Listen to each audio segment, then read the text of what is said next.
गुज़श्ता सदी में जिस जदीद सूदी मईशत ने अपने पंजे एक आलमी मालियाती निज़ाम के ज़बरदस्ती नफाज के ज़रिए गाड़े थे, 2008 में एक ऐसे ज़वाल की समत अपने सफ़र का आगाज़ कर चुकी है जिससे नजात की राह किसी को नहीं सूझ रही। 18वीं सदी में यूरोप में जो सनती इनकलाब आया, उसने अखलाकियात से तही और इस्तेहसाल से अबारत एक जदीद मुआशी निज़ाम को जन्म दिया। सरमाए में इजाफा और कारोबार की वुसअत दो ऐसे अहदाफ हैं जिन्होंने हर लूट मार को जायज़ करार दे दिया। पहली जंग अजीम की फतह के बाद के 10 साल इस सूदी मईशत की तरक्की के साल थे। बैंकारों ने जंग की हौलनाकियों के दौरान असलहे की तिजारत के लिए कर्ज देकर बेपनाह सूद कमाया हुआ था। ये सूदी सरमाया जब मार्केट में आया तो 1920 के बाद के 10 साल ऐसे महसूस हुआ जैसे खुशहाली के दरवाजे खुल गए हों। लेकिन 1980 में जब ये मसनूई मुआशी बुलबुला फटा तो दुनिया इंसानी तारीख की बदतरीन कसाद बाजारी से गुजरी, जिसे अजीम मुआशी बहरान ग्रेट डिप्रेशन कहा जाता है। यूरोप जब बहरान से गुजर रहा था तो उसके पड़ोस में आबाद कम्युनिस्ट रूस की मईशत दिन दुगनी रात चुगनी तरक्की कर रही थी।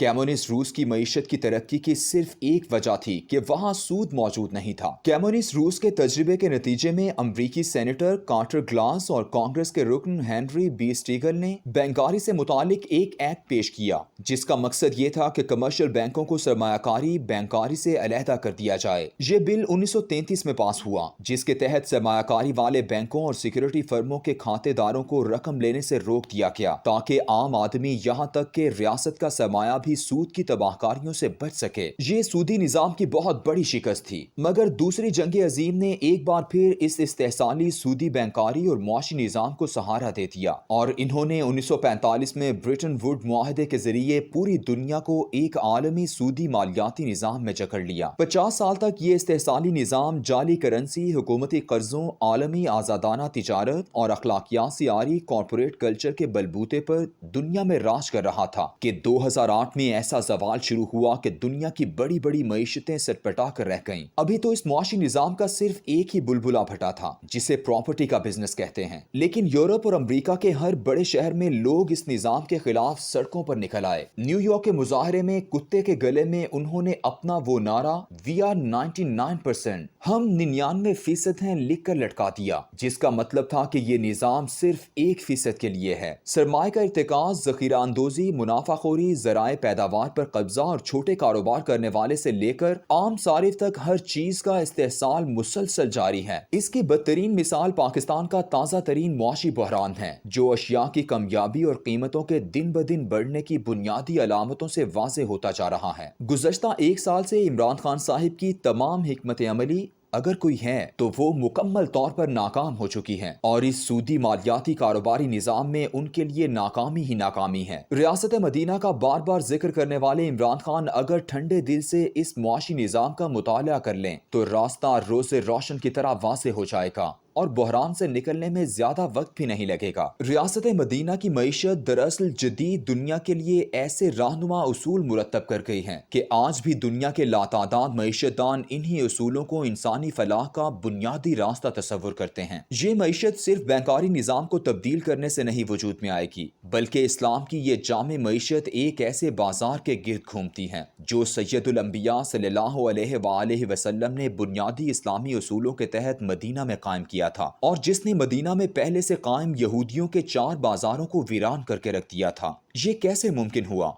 मदीने के अंसार जो सदियों से वहां रहते चले आए थे सिर्फ खेती बाड़ी करते थे और कारोबारी मार्केट पर यहूदियों का कंट्रोल था। रसूल अकरम सल्लल्लाहु अलैहि वसल्लम के साथ जो सहाबा किराम मक्का से हिजरत करके आए थे वो इस कदर मफलूकुल हाल थे कि मक्का वालों ने उनसे तमाम असासे छीन लिए थे। इसका अंदाजा हजरत सुहैब बिन सन्नान रजी अल्लाह तआला अन्हु की हिजरत के वाक़े से बासानी होता है। उन्हें रसूल अकरम सल्लल्लाहु अलैहि वसल्लम और हजरत अबू बकर रजी अल्लाह तआला अन्हु के हमरा हिजरत करना थी, लेकिन मक्के वालों ने उन्हें हर तरफ से रोकने की कोशिश की, यहाँ तक कि बेशुमार गड्ढे खोदकर उन्हें ढांपा गया ताकि जाने वाले इनमें गिरकर फंस जाएं। रसूल अकरम सल्लल्लाहु अलैहि वसल्लम और हजरत अबू बकर रजी अल्लाह तआला अन्हु तो उनसे बचते हुए निकल गए, लेकिन हजरत सुहैब रजी अल्लाह तआला अन्हु उनमें से एक में गिर गए और कई दिन तक उसी में पड़े रहे। आखिरकार हालात को बेहतर जानकर निकले और मदीना की समत रवाना हो गए। मक्के वाले उनके कदमों के निशान ढूंढते हुए उन तक पहुंचे اور ان سے کہا اے سہیب رومی تم خالی ہاتھ مکہ آئے تھے، ہماری سرزمین پر تم نے سرمایہ کمایا، عزت داروں میں شمار ہوئے، اور اب تم وہ سارا مال لے کر یہاں سے بھاگ رہے ہو۔ حضرت سہیب رضی اللہ تعالیٰ عنہ نے انہیں وہ جگہ بتائی جہاں سرمایہ چھپا رکھا تھا، سرمایہ ان کے حوالے کیا اور بارگاہ رسالت صلی اللہ علیہ وآلہ وسلم کی جانب پروانہ وار سفر کا آغاز کر دیا۔ جیسے ہی وہ رسول اکرم صلی اللہ علیہ وآلہ وسلم کی نظروں کے سامنے آئے تو آپ صلی اللہ علیہ وآلہ وسلم نے فرت مسرت سے فرمایا سہیب تم نے قریش مکہ سے منافع کا سودا کیا ہے۔ اللہ کی جانب سے وحی نازل ہوئی، لوگوں میں کچھ ایسے بھی ہیں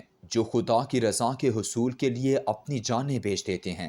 البقرہ۔ قسم پرسی کا عالم مہاجرین پر غالب تھا اور انصار مدینہ زراعت کے پیشے سے متعلق تھے اور کاروباری معیشت یہودیوں کے ہاتھ میں تھی۔ اس منظر نامے میں اس وقت اسلامی معیشت کے پہلے اصول کی بنیاد رکھی گئی جسے مواخات کہتے ہیں۔ انصار نے اپنے کھجوروں کے باغات کو اپنے مہاجرین بھائیوں کے درمیان تقسیم کر دیا۔ زمین انصار کی تھی جس میں مہاجرین کی محنت کو حصے دار بنایا گیا اور یوں دونوں فصل آدھی آدھی تقسیم کر لیتے۔ ریاست مدینہ کے ابتدائی سال اسی مواخات کے اصول میں گزرے کہ پیداوار تو مسلمانوں کے پاس تھی لیکن مارکیٹ یہودیوں کے قبضے میں تھی۔ یہودی اس قدر متکبر اور کینہ پرور تھے کہ مارکیٹ میں آنے والے مسلمانوں کا مذاق اڑاتے، ان کے عقائد کا ٹھٹھا کرتے، یہاں تک کہ ایک دن ایک مسلمان عورت بنو قینقاع کی مارکیٹ میں سامان خریدنے یا بیچنے گئی تو ایک یہودی سنار نے اس برقع پوش کو برہنہ کر دیا اور دیگر اس کے ارد گرد کہکا لگا کر ہنسنے لگے۔ عورت چلائی تو ایک انصاری اس کی مدد کو آئے لیکن شہید کر دیے گئے۔